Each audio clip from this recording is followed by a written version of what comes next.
A jornada do herói, descrita por Campbell, fala sobre muitas etapas. Die heldenhafte Reise des Helden, wie von Campbell beschrieben, umfasst mehrere Schritte, mehrere Etappen.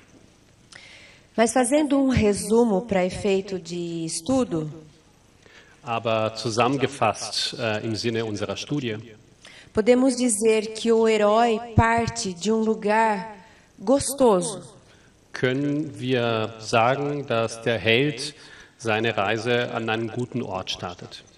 ele recebe um chamado Er erhält einen Ruf e é obrigado a sair desse lugar gostoso para iniciar a sua jornada. und muss dann diesen guten Ort verlassen, um seine Reise anzutreten. Esse chamado é um chamado da própria alma. Dieser Ruf ist ein Ruf der eigenen Seele. Começa com um certo incômodo ou talvez uma dúvida. Er beginnt mit einer kleinen, mit etwas, das stört und mit Zweifeln. Ou às vezes até uma certa curiosidade do que tem além. Oder auch mit einer gewissen Neugier hinsichtlich dem, was auf einen wartet.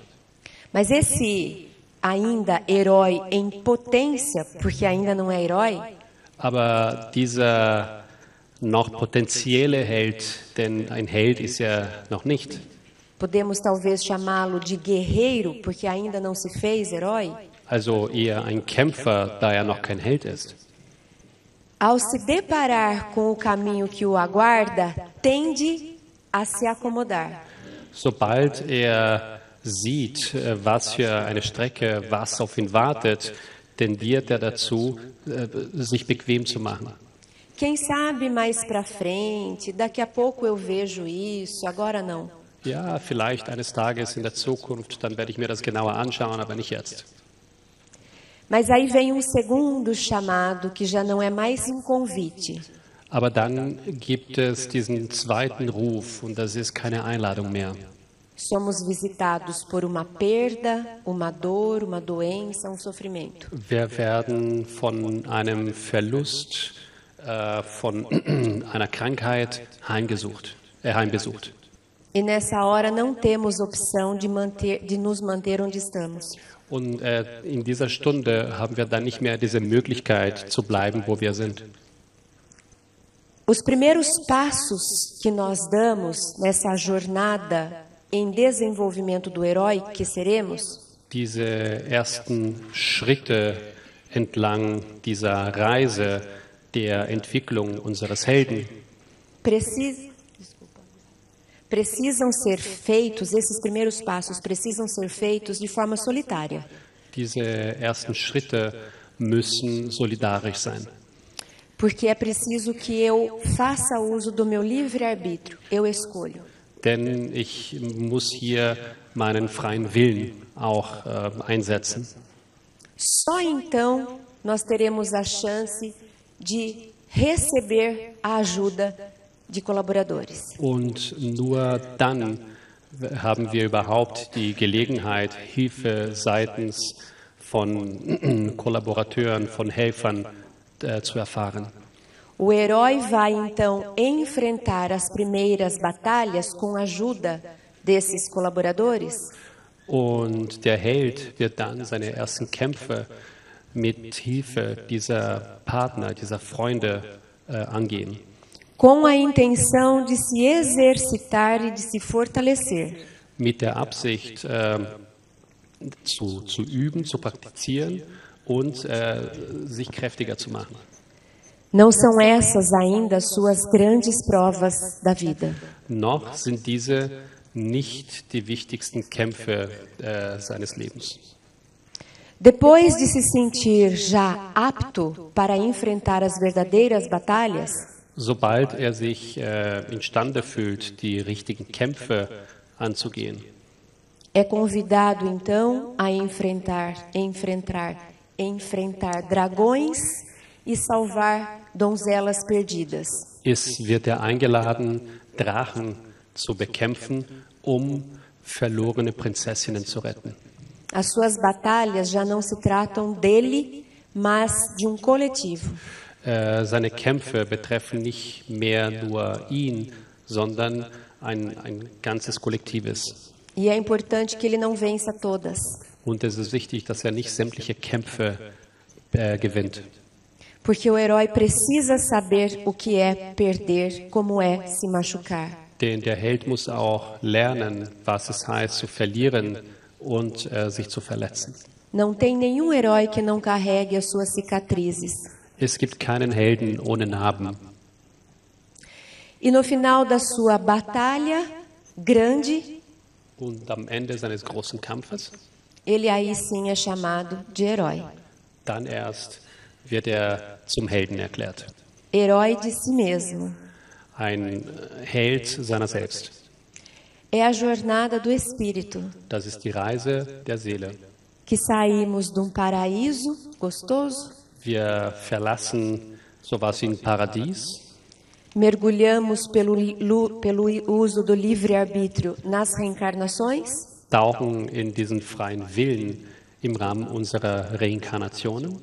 Chegamos sozinhos, mas não ficamos sozinhos. Wir kommen alleine an, aber wir bleiben nicht alleine. Teremos ajudantes dos dois lados da vida. Wir haben Helfer auf beiden Seiten des Lebens. Começamos com as primeiras batalhas mais leves para nos fortalecer. Wir fangen mit den leichteren Kämpfen, uns zu stärken. Mas conforme o espírito se fortalece, outras batalhas mais difíceis chegam. Und sobald sich der Geist stärkt, kommen dann neue, wichtigere Kämpfe auf. E depois de cuidar de si mesmo, vai se envolver com causas sociais. Und nachdem man sich sich kümmert, widmet man sich dann sozialen Angelegenheiten an. Para terminar a sua jornada como espírito de luz perfeito. Die eigene Reise als Lichtgeist abzuschließen. Sendo herói da própria vida. Als ein Held des eigenen Lebens. Nós conhecemos a história de alguns heróis que passaram pela Terra. Wir kennen die Reise einiger Helden, die bereits auf unserer Erde gewesen sind. Os próprios apóstolos de Jesus nos deixaram histórias heróicas. Die Apostel Jesus zum Beispiel haben heldenhafte Geschichten hinterlassen.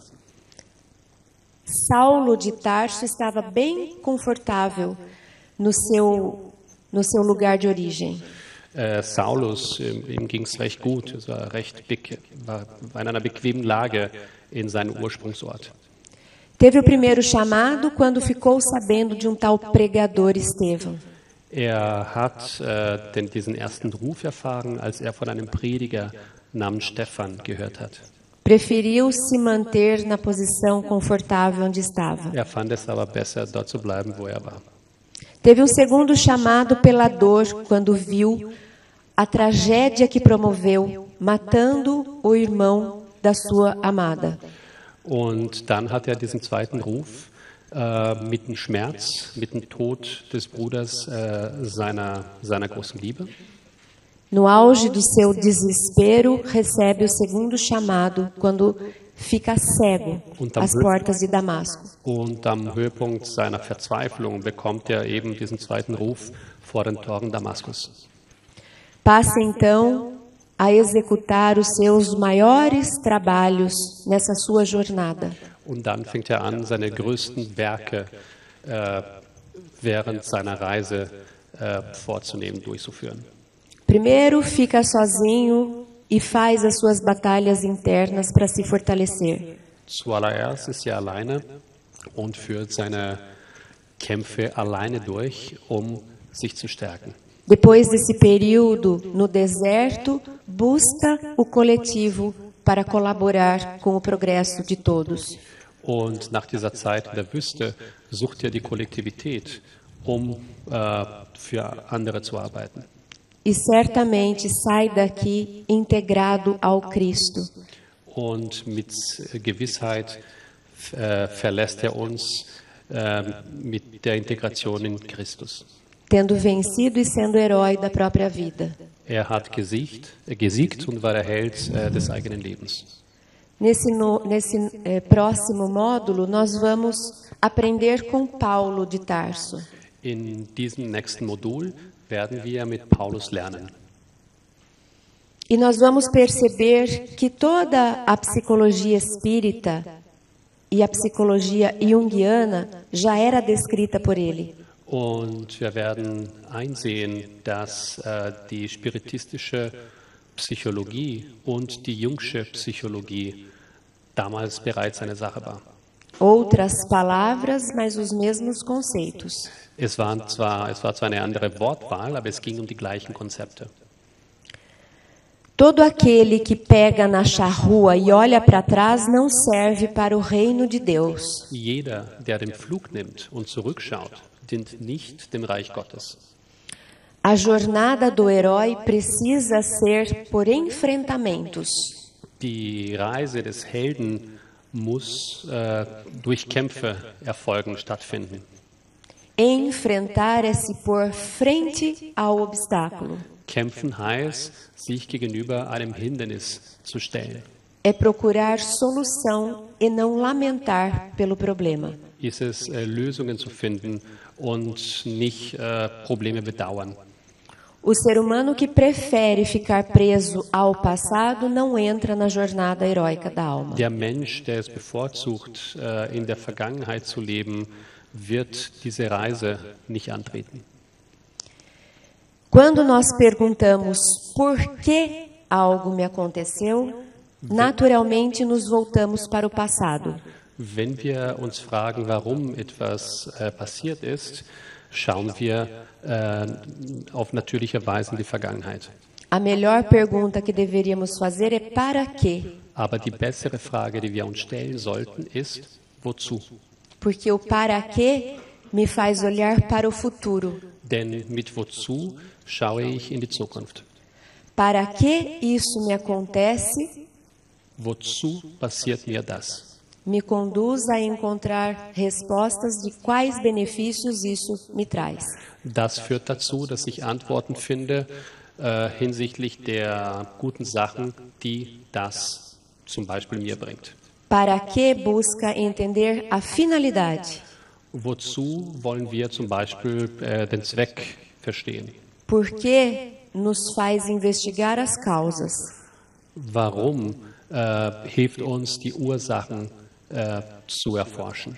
Olhar para trás tem apenas benefício. Nach hinten zu schauen, hat eine positive Seite.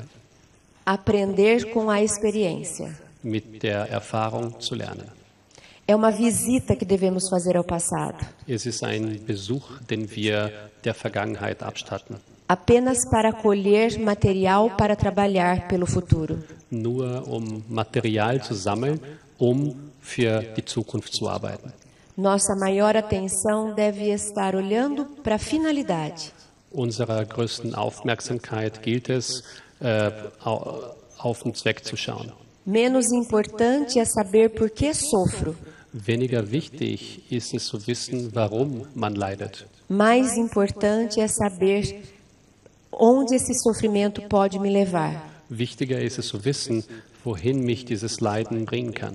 Para que serve esse sofrimento em minha vida? Wozu gibt es dieses Leiden in meinem Leben? O que ele me convida a fazer ou deixar de fazer? Dieses Leiden lädt mich ein, bestimmte Sachen zu tun oder nicht zu tun. Paulo de Tarso utilizou bem o sofrimento para construir belo futuro. Paulus von Tarsus hat sein Leiden gut umgesetzt, eine wunderschöne Zukunft aufzubauen. Tinha todos os motivos para sentar e chorar. Er hatte sämtliche Gründe, nichts zu machen und zu weinen. Dificilmente alguém suportaria a dor da culpa que ele deve ter sentido. Es ist unwahrscheinlich, dass jemand mit seinen Schuldgefühlen in der Lage wäre, umzugehen. Dificilmente alguém teria forças para continuar depois da tragédia que promoveu. Es ist unwahrscheinlich, dass jemand die Kräfte haben würde, mit den Tragödien umzugehen, die er erfahren hatte. Mas ele seguiu Jesus, tomou a espada e seguiu suas batalhas. Aber er entschied sich, Jesu zu folgen.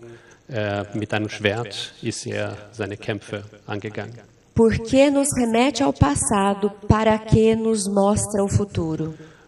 Das Warum bringt uns in die Vergangenheit und wozu zeigt uns die Zukunft. Por que sofro? Warum leide ich? Talvez porque fiz mau uso do livre-arbítrio nas experiências passadas? Vielleicht, weil ich den freien Willen missbraucht habe im Rahmen meiner vergangenen Erfahrungen.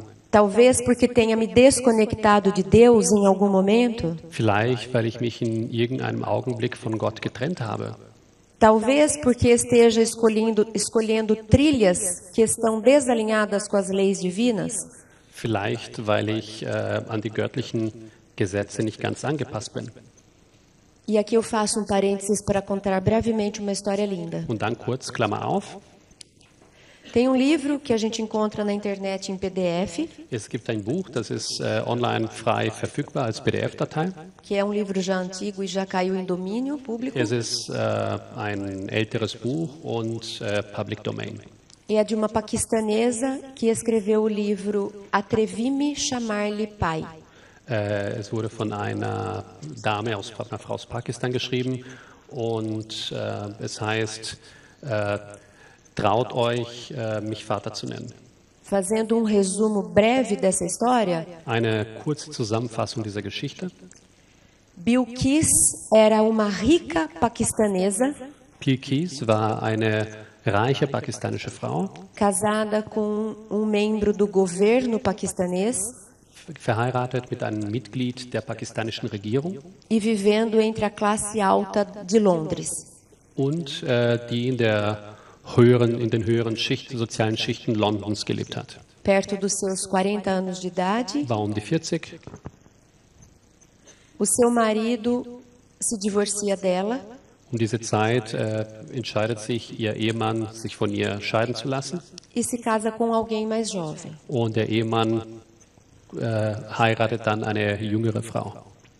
Ela é convidada a voltar ao Paquistão e viver reclusa numa propriedade da sua família. Diese Frau wird eingeladen, zurück nach Pakistan zu ziehen, um in einem Anwesen ihrer Familie weiterzuleben.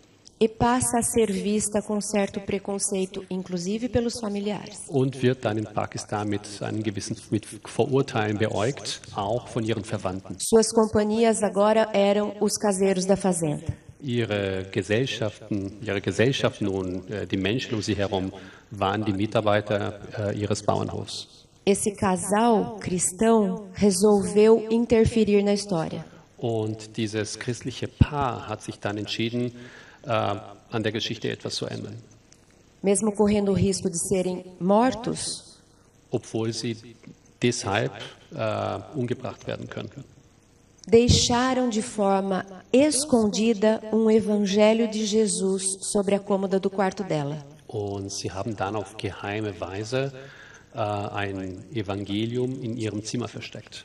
Ela não tinha percebido aquele livro, Sie hatte dieses Buch bis dahin nicht wahrgenommen. mas ela tem sonho durante a noite e vê uma luz descendo do céu iluminando uma certa cômoda do quarto dela. Aber irgendwann nachts träumt sie von einem Licht, das eine bestimmte Stelle, eine Kommode ihres Zimmers beleuchtet. Ela vai então de manhã, quando acorda, olhar a tal cômoda. Und wenn sie dann nach diesem Traum, als sie aufsteht, geht sie eben zu dieser Kommode E ela encontra o livro. und findet dieses Buch. Esse livro proibido era tudo que ela precisava, Dieses verbotene Buch war alles, was sie brauchte. porque ela conhece Deus que era pai agora. Denn dabei lernt sie einen Gott kennen, der auch ein Vater ist. Aquele juiz bravo já não existia mais. Dieser böse Richter, der existiert nicht mehr. Ela passa a fazer parte daquele grupo de cristãos Sie wird Teil dieser Christengruppe e se encontra de forma escondida nas noites para conversar sobre o Evangelho, und trifft sich mit ihnen nachts, um über das Evangelium zu reden, até quando começa a correr risco de vida bis zu dem Zeitpunkt, als dann Lebensgefahr bestand. e foge para os Estados Unidos. Und zu dem Zeitpunkt flieht sie dann in die Vereinigten Staaten. E escreve, junto com a ajuda de jornalista, esse livro que é uma autobiografia. Und schreibt damit Hilfe eines Journalisten dieses Buch, das eine Autobiografie ist. Na minha opinião, o trecho mais bonito do livro, Meiner Meinung nach der schönste Abschnitt des Buches. e deve ser mesmo porque deu origem ao título do livro, Und das wird wohl der schönste Abschnitt sein, weil das Buch ebenso heißt. é a descrição dela de como, para ela, é a conexão dela com Deus. Ist ihre Beschreibung, wie ihre Verbindung zu Gott ausschaut. Ela passa a viver em profunda conexão com Deus. Sie beginnt mit einer sehr tiefen Verbindung zu Gott zu leben.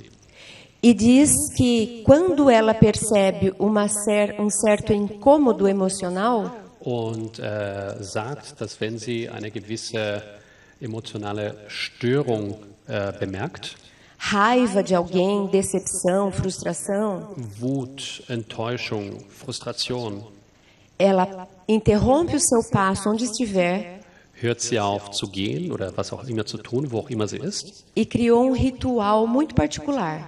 Und sie hat sich ein Ritual ausgedacht, was etwas ganz Eigenes ist. Ela volta caminhando literalmente até o lugar onde ela se lembra que estava Deus pela última vez que ela percebeu em si. Sie geht, wörtlich, sie geht zu jenem Ort zurück, wo sie zuletzt Gott erlebt gesehen hatte. E aí ela diz: ai, pai, desculpa, foi aqui que eu te deixei. Und dann sagt sie an diesem Ort, oh mein Vater, es tut mir leid, hier habe ich dich verlassen.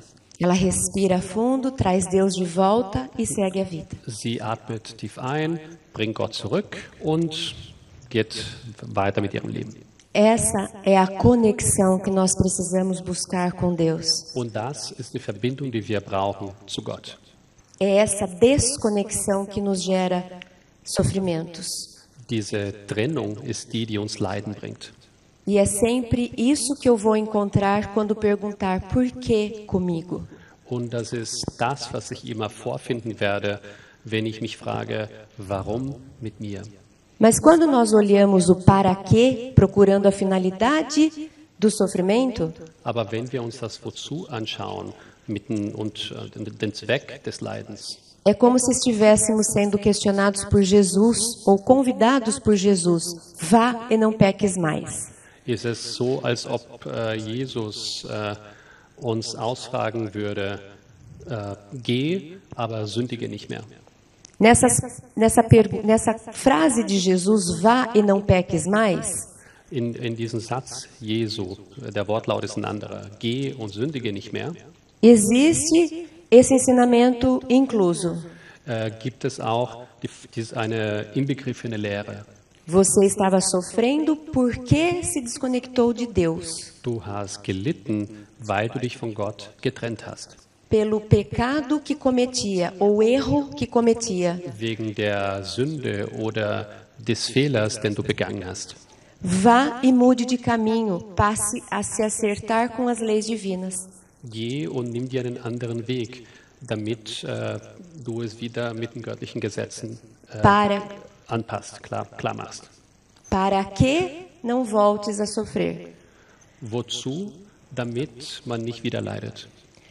Olhar para o futuro significa despertar a consciência, In die Zukunft zu schauen heißt, das Bewusstsein zu erwachen, nos convida a estimular o movimento necessário à mudança, lädt uns ein, die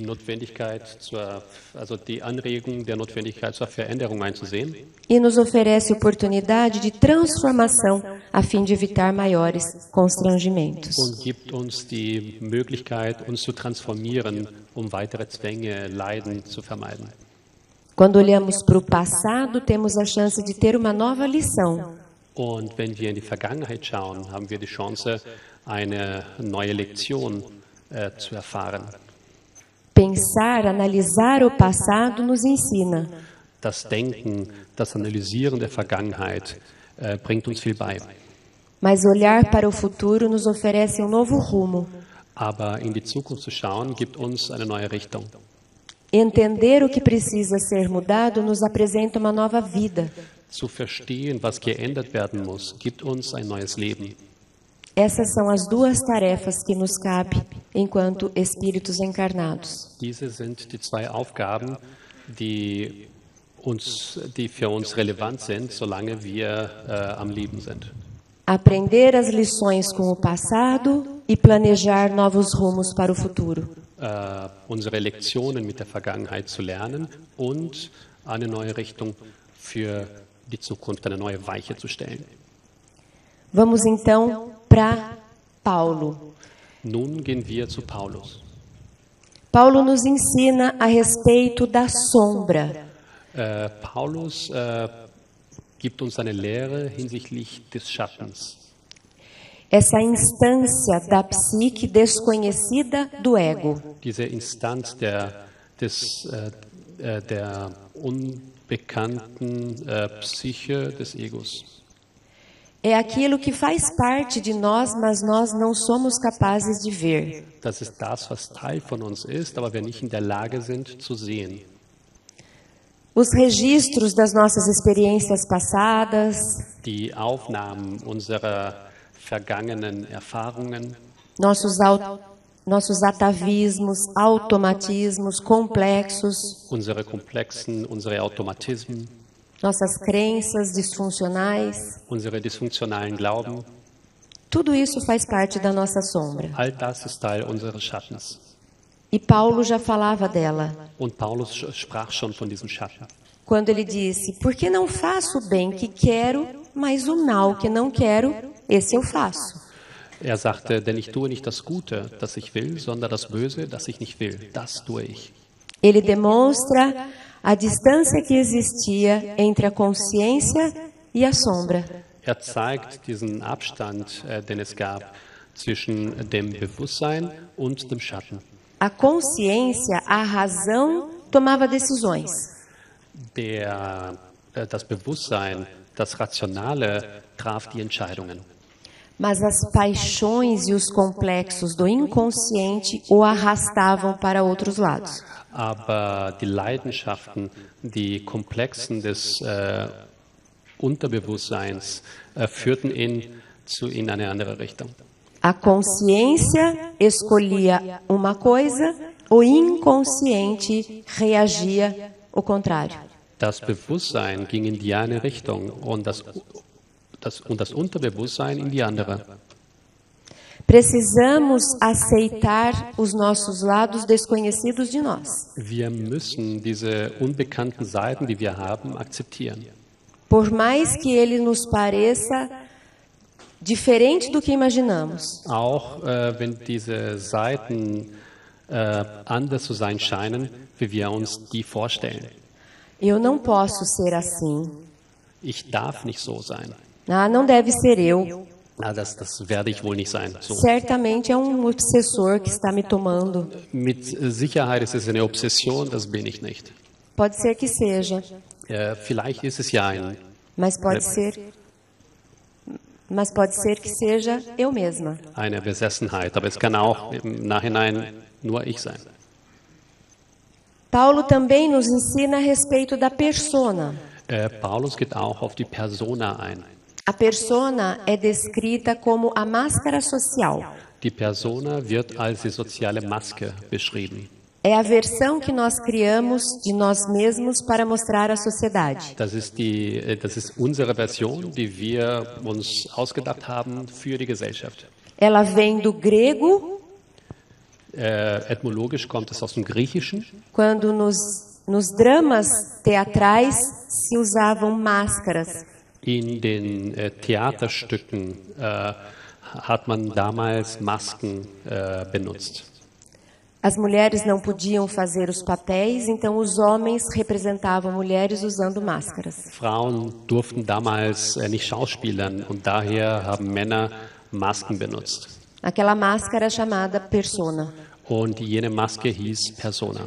É a versão que nós criamos agradável à sociedade. Das ist die Version, die wir uns von uns ausgedacht haben, die zur Gesellschaft passt. É como nós nos apresentamos para sermos aceitos. Wie wir uns zeigen, damit wir akzeptiert werden. E em Coríntios nós encontramos: ainda que eu falasse as línguas dos homens e dos anjos e não tivesse amor, seria como metal que soa ou como sino que tine. Und in den Korinthern lesen wir, wenn ich auch mit Menschen und Engelszungen redete und keine Liebe hätte, so wäre ich wie ein tönendes Metall oder wie eine klingende Glocke. Quando nós falamos da persona do religioso, Wenn wir von der Persona im religiösen Sinne sprechen, nós estamos falando do religioso que é como um metal que só soa. reden wir im religiösen Sinne von einem Metall, das nur noch tönt. Como nós falamos no Brasil, santo de pau oco. Wie wir in Brasilien sagen, es ist ein Sankt, ein Heiliger mit einem verrückten Stick. Hier ist ein Sprichwort. Mit einem, okay, das ist ein Heiliger mit einem hohlen Stück Holz. Also drinnen ist nichts. Para ficar mais fácil, vamos para Jesus quando ele disse: sepulcros caiados por fora e cheios de podridão por dentro. Mais fácil ou piorei a situação? Não sei não, hein? Vamos continuar. Essa é a persona. É aquela que carrega sombra, mas mostra luz. Das ist die Persona. Die Person, die einerseits Schatten mit sich trägt, aber Licht zeigt. Que prefere esconder as mazelas e mostrar a aparência bonita. Die einerseits die schlechten Seiten zu verstecken versucht, aber wiederum das Schöne gerne zeigt. Mas o que aconteceria se nós arrancássemos as nossas personas? Aber was würde denn passieren, wenn wir diese Personas herausreißen würden? Seria difícil a convivência social. Dann wäre das soziale Zusammenleben schwierig. Porque se nós não conseguimos lidar com as nossas sombras, imagina os outros. Denn wenn wir selbst nicht in der Lage sind, mit unserem Schatten umzugehen, wie sollen das die anderen tun? O problema não é termos personas, elas são necessárias. Das Problem ist es nicht, Personas zu haben, diese sind notwendig. O problema é nos identificarmos com ela, acreditando que somos apenas ela. Das Problem ist, dass wir uns zu sehr mit diesen Personas identifizieren und eines Tages dann denken, dass sie auch diese Personas sind. Mais uma dica de livro fininho e gostoso de ler. Noch ein Buchtipp, ganz klein, leicht zu lesen. O Cavaleiro Preso na Armadura. Der Kavalier, der in seiner Schutzkleidung gefangen ist. Conta a história desse bravo cavaleiro. Das Buch erzählt die Geschichte dieses tapferen Kämpfers, Kavaliers, que gostou tanto da missão de salvar donzelas e aldeias sequestradas, ihm gefiel es so sehr, verlorene und entführte Mädchen zu retten, que achou mais fácil não tirar mais a tal armadura. dass es einfacher fand, diese Schutzausrüstung nicht mehr abzunehmen. Acordava e dormia com a armadura. Wachte auf und schlief mit dieser Schutzausrüstung ein. Até a esposa se cansar, é sempre assim. Bis seine Ehefrau, das ihr zu anstrengend geworden ist. Das ist immer so. Então ela disse: não sei mais quem você é, porque você está preso nessa armadura. Dann hat sie gesagt, ich weiß nicht mehr, wer du bist, denn du bist in dieser Ausrüstung gefangen. Então vou pegar o nosso filho e vou embora e você fica na armadura. Also nehme ich mir unseren gemeinsamen Sohn und gehe fort und du bleibst in dieser Ausrüstung. Ele então resolve sair da tal armadura. Und dann entscheidet sich, diese Schutzausrüstung abzulegen. Mas a armadura não quis sair dele. Aber die Schutzausrüstung wollte ihn nicht verlassen. Ele estava preso, grudado na máscara. Gefangen, klebte an dieser Maske.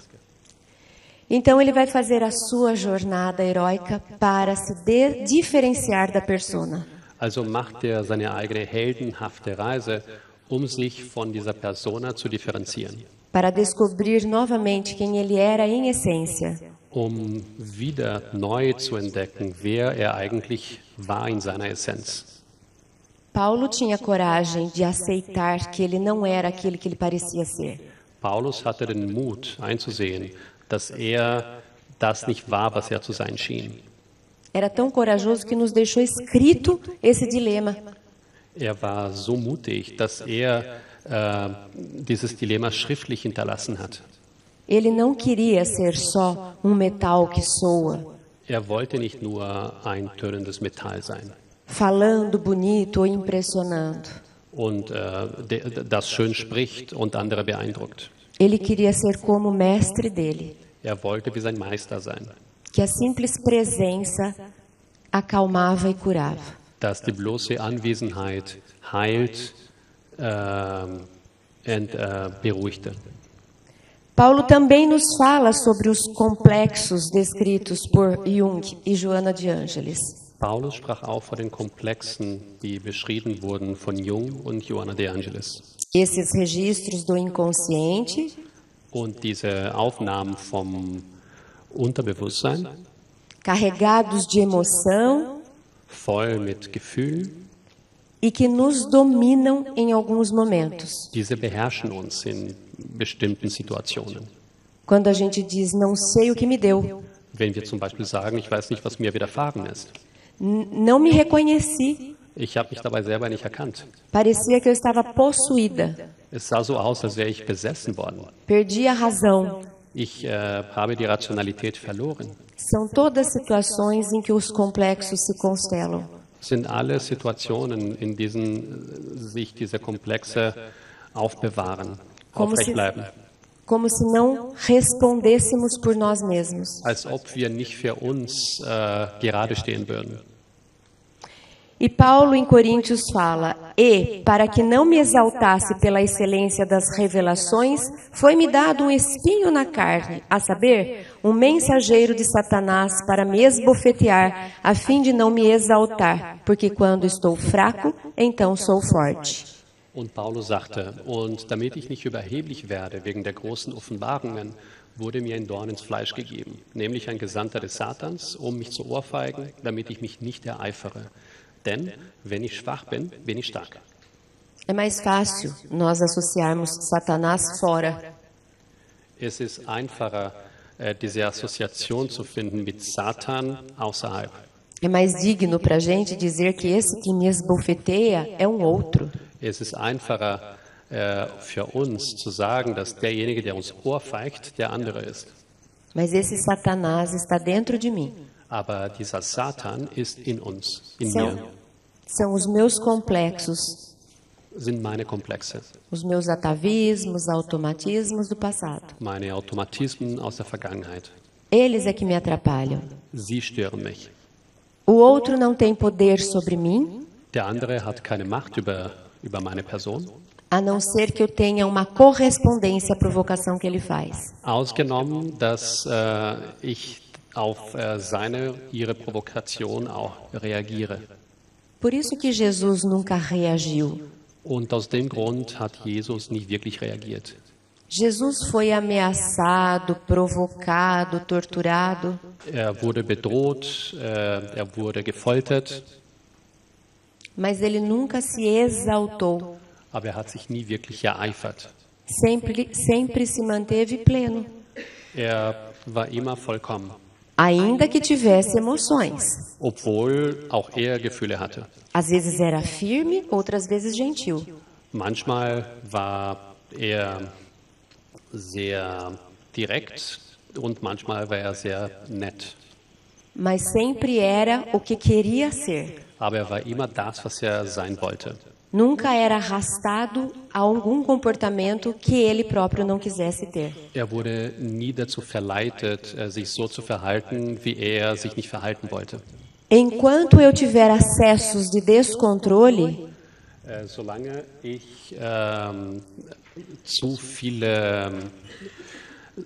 Solange ich mich zu oft nicht kontrollieren kann, enquanto eu não for capaz de agir somente pelo meu livre-arbítrio, solange ich nicht in der Lage bin, nur mit meinem freien Willen zu agieren, zu handeln, significa que ainda tenho conteúdos do inconsciente para serem diluídos. heißt das, dass es immer noch Sachen in meinem Unterbewusstsein gibt, die noch aufgelöst gehören.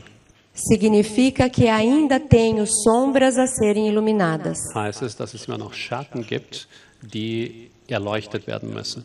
Não sou dona da minha própria casa. Ich bin nicht der Herr meines eigenen Hauses.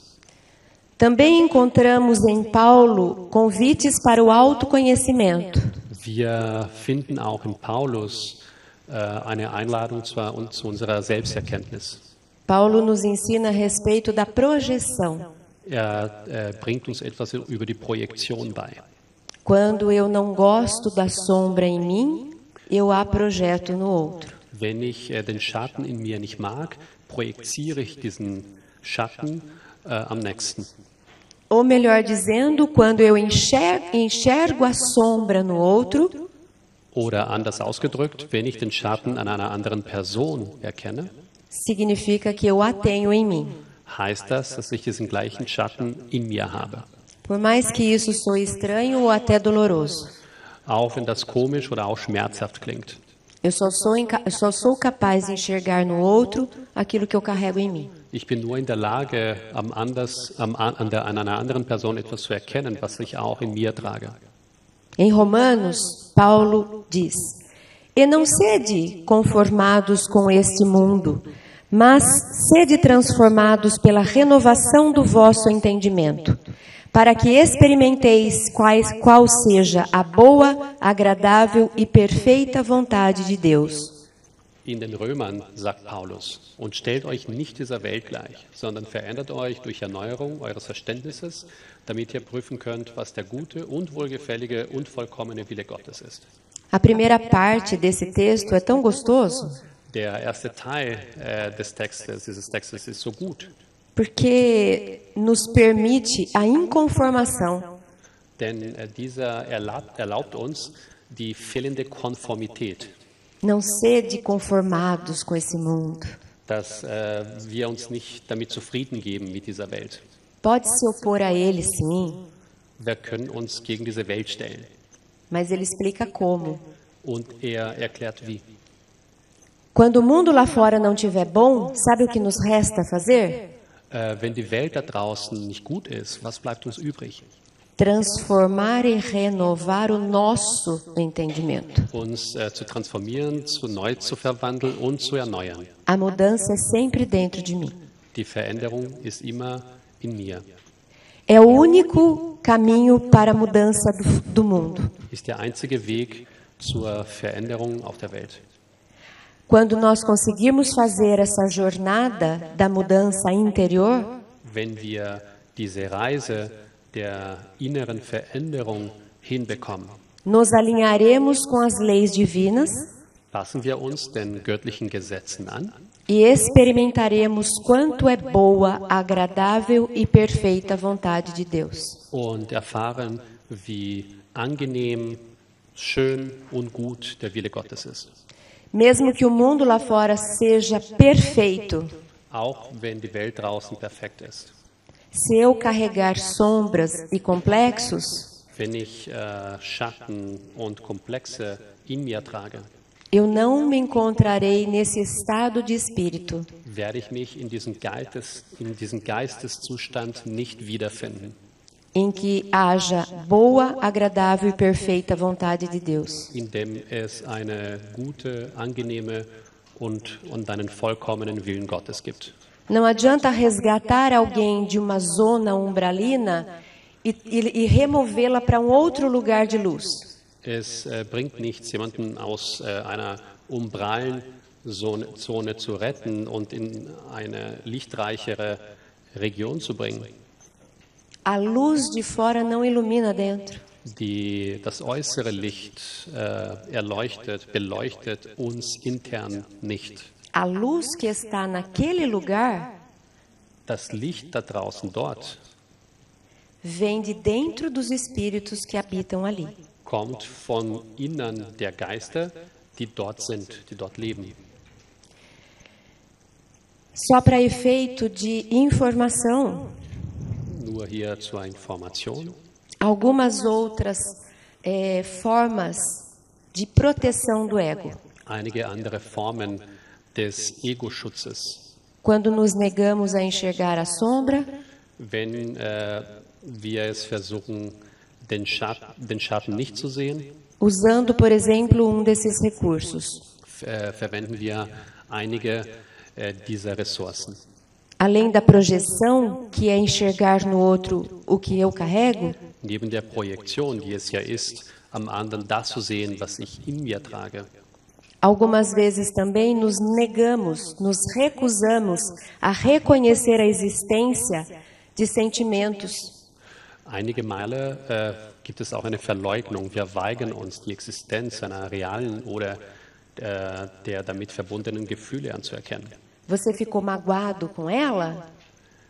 Bist du beleidigt von ihr? Não, imagina. Nein, was denkst du? Parece que você está com raiva? Schaut so aus, als ob du wütend wärst. Não, eu não sinto raiva, eu sou cristã, espírita. Nein, Wut gibt's bei mir nicht. Ich bin ein Christ. Algumas vezes nós reprimimos os conteúdos. Manchmal unterdrücken wir auch den Inhalt. Eu não posso pensar nisso. Daran darf ich nicht denken. Como assim que eu estou desejando isso? Wie? Aber ich wünsche mir das. Rapidamente nós reprimimos esse conteúdo para o fundo do baú. Und ganz schnell unterdrücken wir dieses eine Gefühl ganz tief.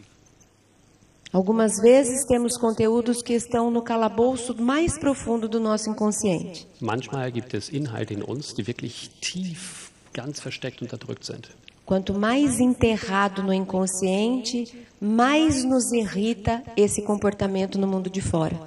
Je mehr diese Sachen in unserem Unterbewusstsein unterdrückt sind, desto mehr stört uns das, wenn wir das irgendwo anders wiederfinden. O que equivale a dizer que quanto mais algo me incomoda no mundo de fora, mais escondidinho ele está no meu mundo de dentro. Und es ist es gilt hier anzugeben, dass je mehr mich etwas an anderen stört, desto größer ist genau das in uns und sehr unterdrückt. E mais uma forma, talvez a mais elegante, de disfarçarmos as sombras, Und möglicherweise die eleganteste Form, den Schatten zu verstecken, é o que se chama racionalização. ist das, was wir Rationalisierung nennen.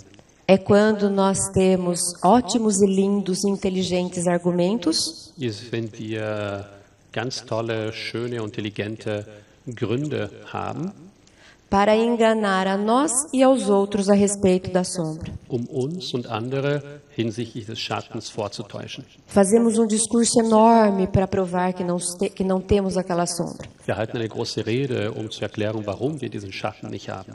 Mas o discurso não dilui o conteúdo do inconsciente. Aber dieser Diskurs löst den Inhalt des Unterbewusstseins nicht auf. Só atrasa a nossa jornada e nos aliena de nós mesmos. Es verspätet nur unsere Reise und hält uns von uns weiterhin fern.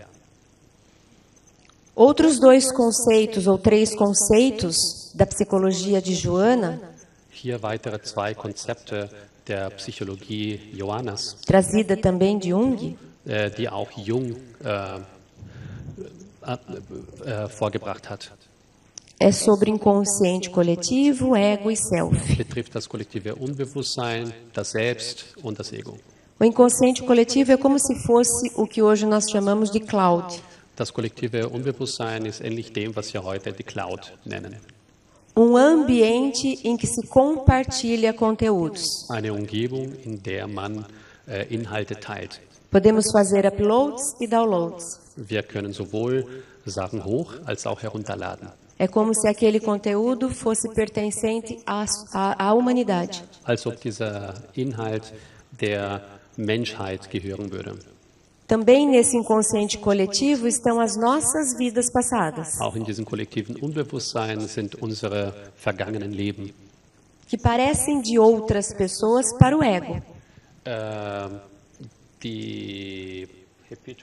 que parecem ser de outras pessoas para o ponto de vista do ego. Die anscheinend von anderen Menschen sind, aus dem Blickwinkel des Egos. Porque o ego se identifica com a consciência atual. Denn das Ego identifiziert sich mit dem heutigen, gegenwärtigen Bewusstsein.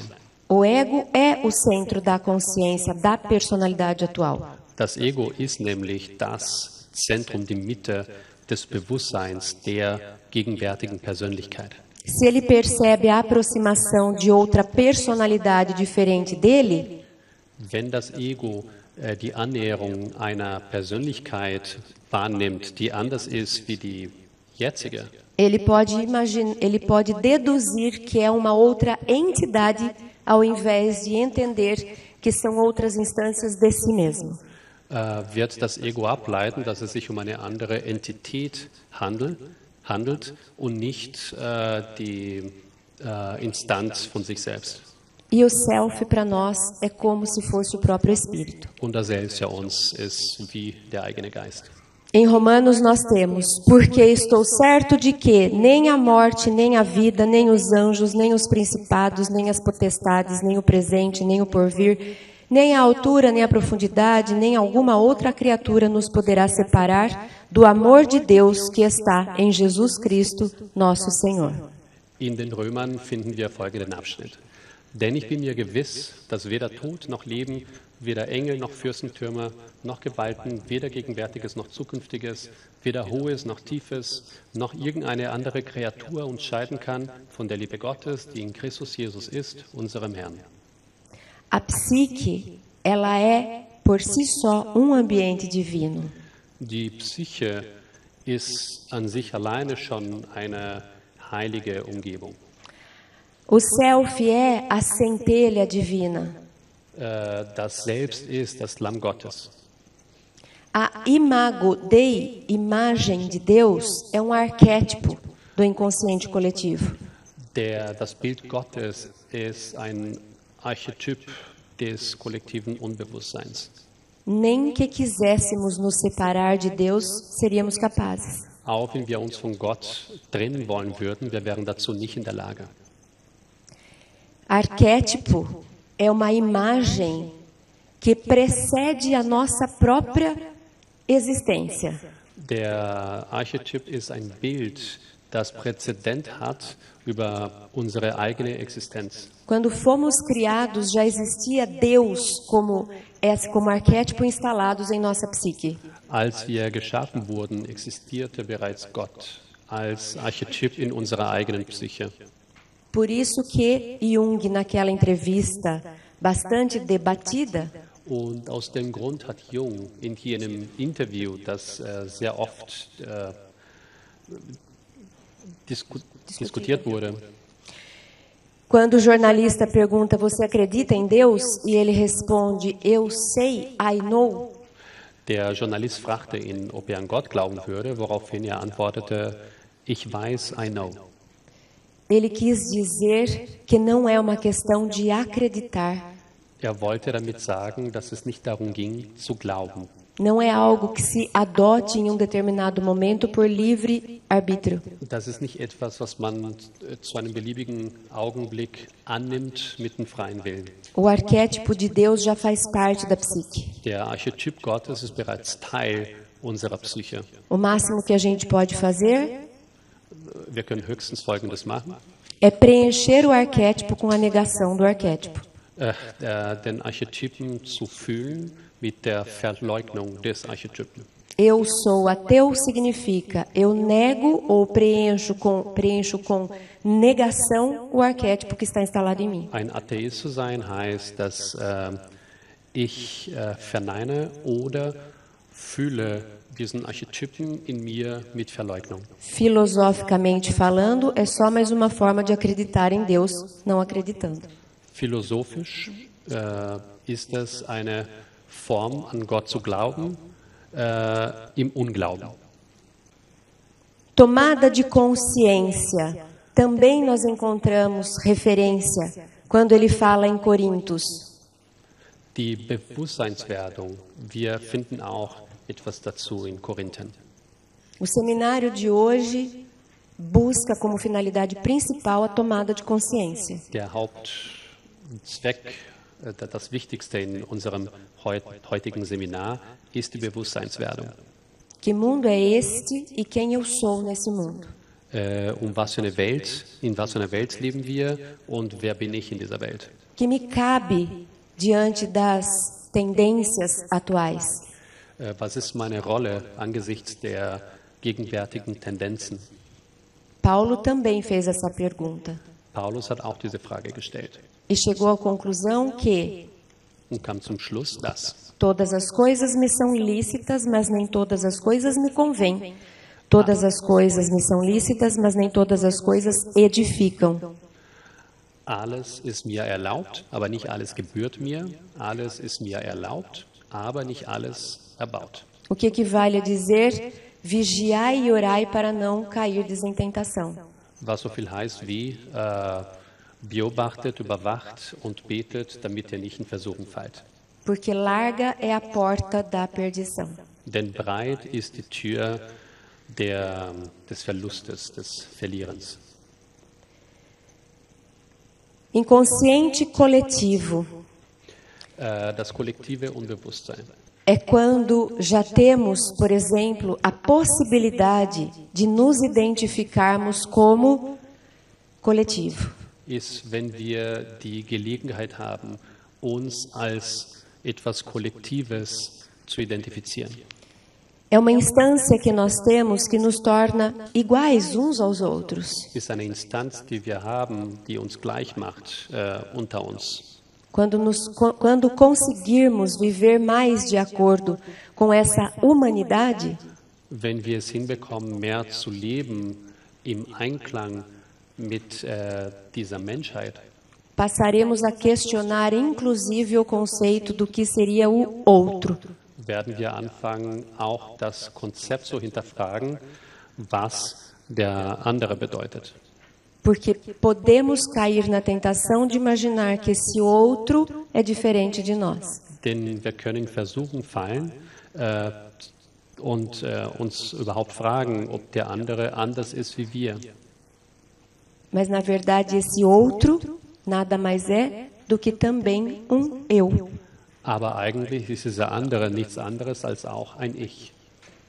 Quando nos unirmos em humanidade, wenn wir uns vereinen in der Menschheit, não precisaremos de muitas pessoas para promover grandes coisas. werden wir nicht viele Menschen brauchen, um großartige Werke zu fördern. Madre Teresa, você é só uma gota no oceano. Mutter Teresa war nur ein Tropfen im Ozean. Mas sem essa gota, o oceano seria menor. Aber ohne diesen Tropfen wäre der Ozean kleiner. E nós podemos pensar, imagina quando tivermos outras gotas, como Madre Teresa. Und wir können uns dann denken, wie wäre es, wenn es andere Tropfen geben würde, wie Mutter Teresa. Não precisamos esperar o mundo inteiro se transformar. Wir müssen nicht darauf warten, dass die gesamte Welt diese Veränderung erfährt. Podemos começar com grupo pequeno. Wir können mit einer kleinen Gruppe anfangen. Porque pouco de fermento leveda a massa toda. Denn nur ein wenig Hefe versauert den ganzen Teig. O conceito de individuação também pode ser encontrado em Paulo. Das Konzept der Individuation kann auch in Paulus vorgefunden werden. Individuação como o tornar-se quem já somos. Individuation im Sinne von das zu werden, was wir bereits sind. Conseguirmos diferenciar o que é nosso do que é da sociedade. Wir können unterscheiden, was uns gehört von dem, was der Gesellschaft gehört. Conseguimos diferenciar o que é nosso do que é dos nossos antepassados. Wir können unterscheiden das, was wir sind und das, was unsere Vorfahren waren. E conseguirmos nos desenvolver de dentro para fora. Und wir können uns von innen nach außen weiterentwickeln. Nos tornando os indivíduos que Deus nos fez. Und wir werden somit die Individuen, die uns Gott gemacht hat. Paulo nos mostra que conseguiu entrar nesse processo de individuação. Paulus zeigt uns, dass es geschafft hat, in diesen Individuationsprozess zu gelangen. Quando ele diz: combati o bom combate, acabei a carreira, guardei a fé. Desde agora a coroa da justiça me está guardada, a qual o Senhor, justo juiz, me dará naquele dia. E não somente a mim, mas também a todos os que amarem a sua vinda. Indem sagt, ich habe den guten Kampf gekämpft, habe den Lauf vollendet, habe den Glauben bewahrt. Hinfort ist mir die Krone der Gerechtigkeit beigelegt, welche mir der Herr, der gerechte Richter, an jenem Tage geben wird, nicht aber mir allein, sondern auch allen, die sein Kommen lieb haben. Percebemos que Paulo encontra ambiente interno pacificado.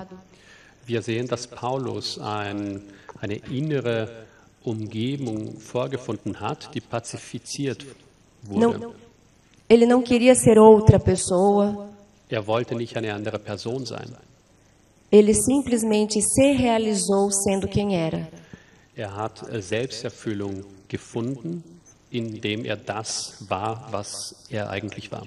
Não quis viver a vida do Cristo a quem seguia, Er wollte nicht das Leben Christi leben, dem er folgte, mas viveu a própria vida de acordo com os ensinos do Cristo. aber er lebte das eigene Leben gemäß den Lehren Jesu Christus.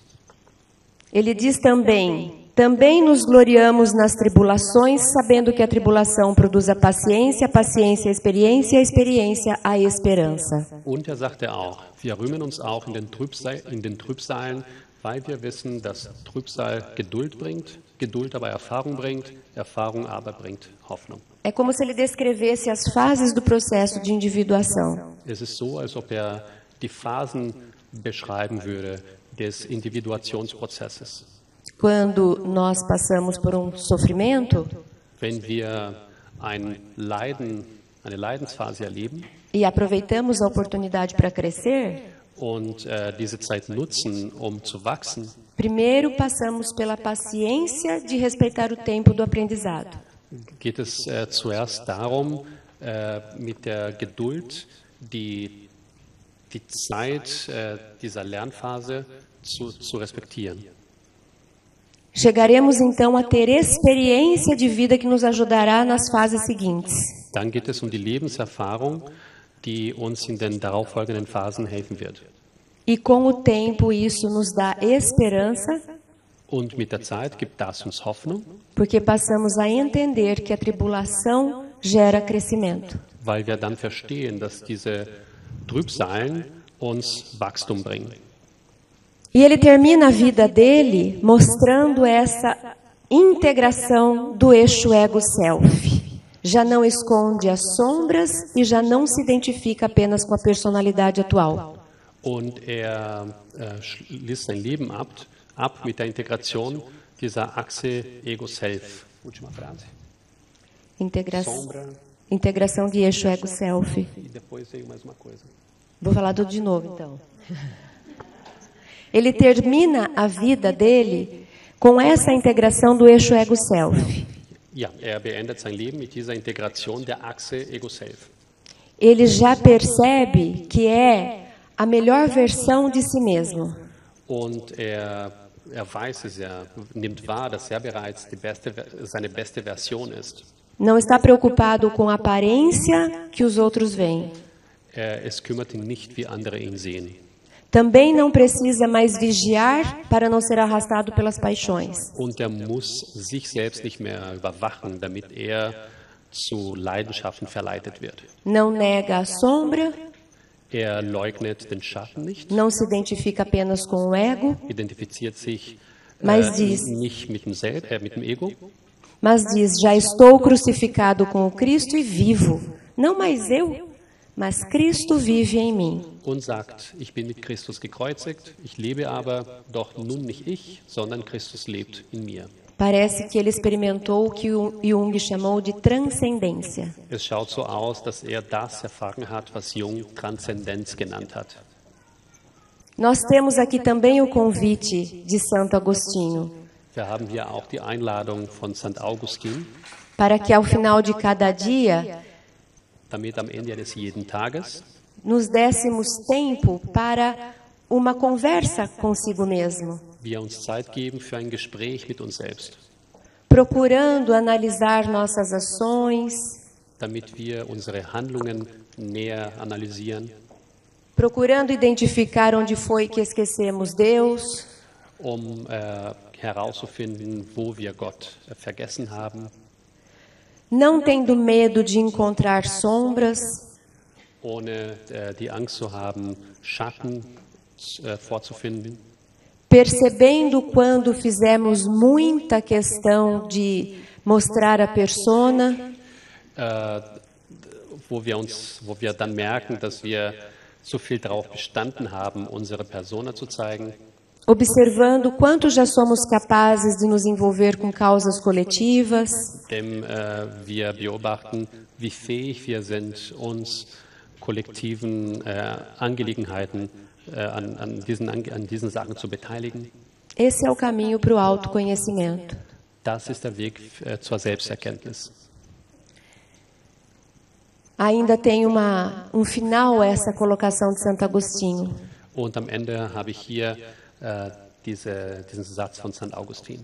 Formulai, pois, de vós para convosco questões nítidas e precisas, e não temais multiplicá-las. Stellt euch also deutliche und genaue Fragen und fürchtet euch nicht, sie zu vermehren. O que equivale dizer, não seja egoísta com o tempo que você dedica a você mesmo. Was gilt es hier zu sagen? Sei nicht ein Egoist mit der Zeit, die du dir selbst widmest.